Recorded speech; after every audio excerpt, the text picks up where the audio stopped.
I just want to say, this ain't my testimony, it's God's testimony and what he's done in my life.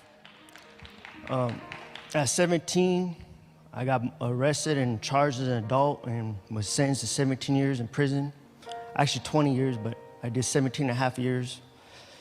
I didn't know God, but I remember hitting the maximum security yard and going to my first cell, and I knew I felt something was wrong. I knew I didn't belong there, but I had to get through it, and I got through it, and I went back. When I got out, my friend that was running the streets with me, he was telling me about Jesus and how he died on the cross for me, and I didn't believe, and he would take me to his house, and all the time, like I got back into selling drugs and the guns and the violence, and he would always come looking for me and take me to his house and meet his wife and eat with his family. And he was always preaching to me and taking me to church, but I didn't believe. But one thing I noticed is that it wasn't the words he was saying, it was the way he lived his life. He believed he lived it.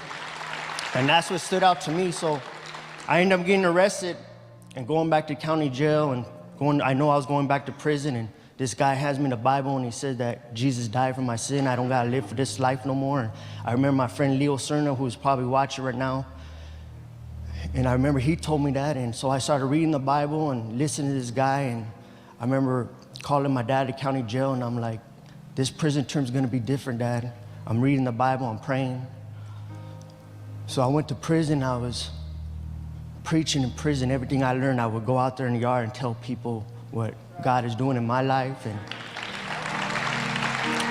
while I was in prison, though, I was gonna be homeless, so I was praying for the place for God to send me somewhere where I'll be surrounded with people on the same path as he has me on. And my friend, my brother in Christ, gave me the pamphlet to the Dream Center, and I never heard about it.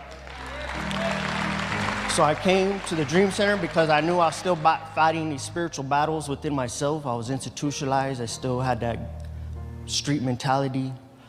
And I realized when I came to the Dream Center that it was because that I was trying too hard, that I needed to trust in God and allow God to work in my life. And I was trying to be like Jesus too much, like I'm just trying too hard. I was trying to save everybody in prison. I was just trying too hard. And so I came to the Dream Center and I realized it was because I was trying to, I just needed to trust God. And